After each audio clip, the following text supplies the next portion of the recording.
I read a book called The Plumed Serpent by D.H. Lawrence, and I'd like to talk about it. The book is too long. It's not very. It's not a very good book. Um, D.H. Lawrence is a good author. He's written a book called Lady Chatterley's Lover, which I love. I love that book. This is not his best work. In fact, I didn't find until I was like halfway through it that this is probably his most controversial and least liked piece of writing. And there's a reason for that because it's very meandering. It's too long. There's barely a story, and it's mean spirited. It's a kind of a book that's dripping with contempt for humanity. Pardon me, humanity. Humanity, humanity. Um, so, what did I get out of it? Well, there are some ideas here that are interesting. So, the basic story there's a woman named Kate Leslie, who's an Irish woman.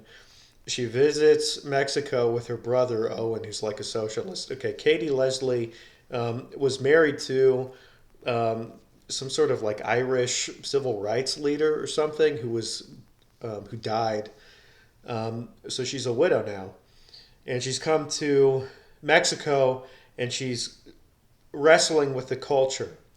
Meanwhile, there's two men named Cipriano and Ramon who are Mexicans, and they're both educated. I think at least one of them goes to Oxford or something, um, and they start a post-Christian cultural movement um, called like the Men of Quetzalcoatl, the Plumed Serpent. These are men who wear white pants and little you know red waistbands, and they don't have a shirt, and maybe there's some headdress involved. And they sit in a circle and they chant and they read poetry that kind of vaguely invokes the return of Quetzalcoatl. Now, all of this is like a metaphor for, in some regard, the decline of European vitality, as D.H. Lawrence sees it, and the rise of, or at least potential rise, at least the potential for vitality in, and I'm going to use an antiquated term, and I state this with the understanding that it's antiquated because this is like a 1920s book, so this is kind of how the world would be considered through the eyes of a white British dude at the beginning of the 20th century, near the height of the British Empire's accumulation of land and whatnot. So these are the perspectives, but it's like the colored world is going to is has more vitality to it. It's going to rediscover. It's more in touch with nature, and it's no longer going to be stifled and subjugated by this machine of technology. And I'm sure bureaucracy fits in there or something, but technology specifically, and tolerance that has consumed Europe and the European and made him weak and out of touch with himself, out of touch with reality, and without like a I don't know, some sort of clear vital will or something. Um, Anyways, the men of Quetzalcoatl had this belief that Mexico sort of has been under the influence of foreign gods, where once Quetzalcoatl and his coterie, his friends, ruled, and then Mary and Jesus came. All right, and maybe they taught some things or whatever, but ultimately it didn't work because it wasn't for Mexico.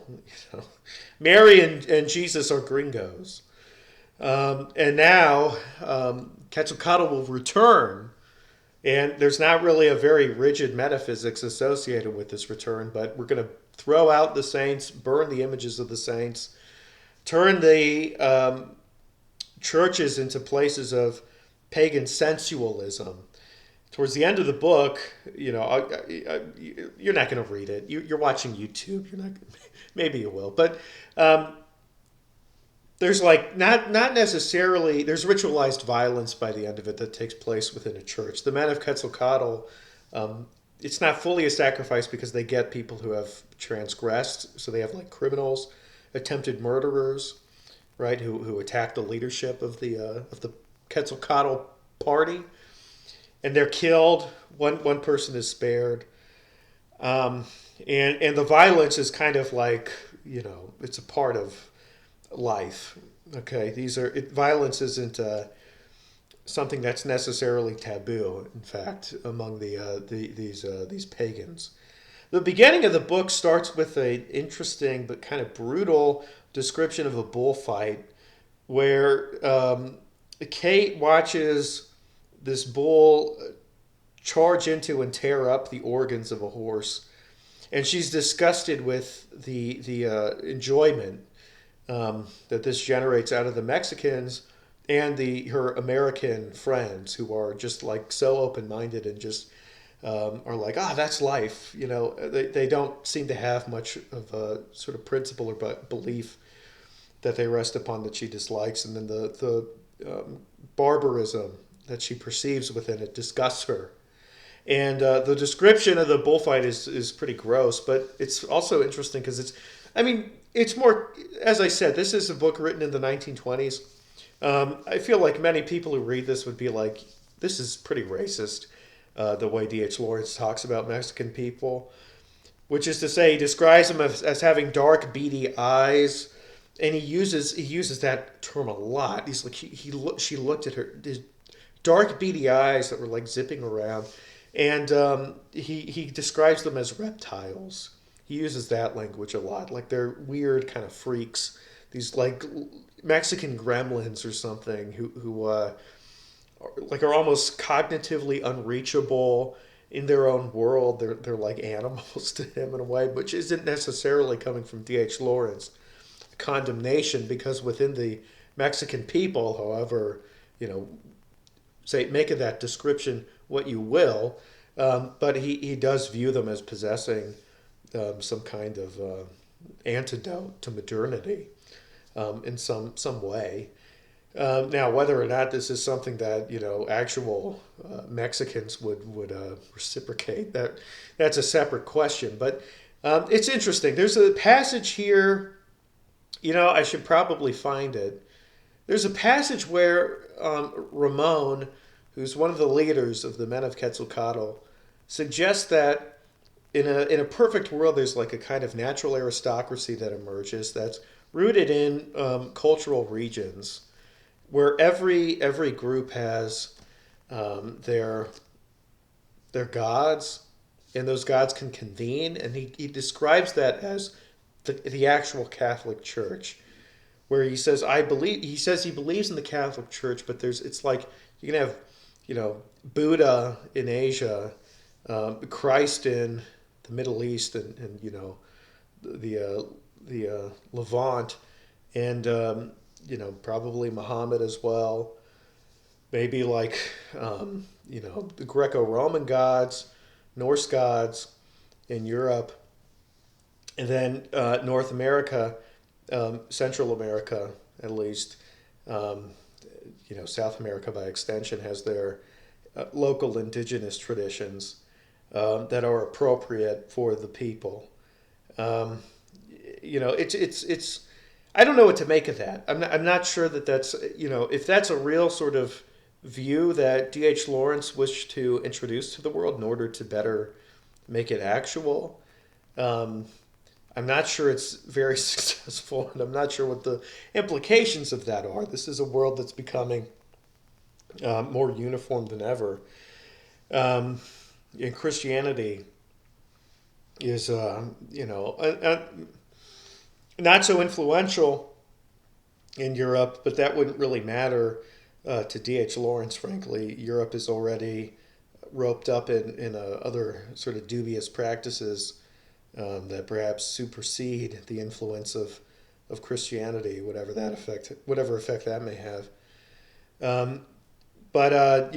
If in Europe, Christianity's influence is waning. In the U.S., it's sort of static. Ultimately in the aggregate, there's interesting developments in Christian thought in the U.S., but it's balanced, I'd say.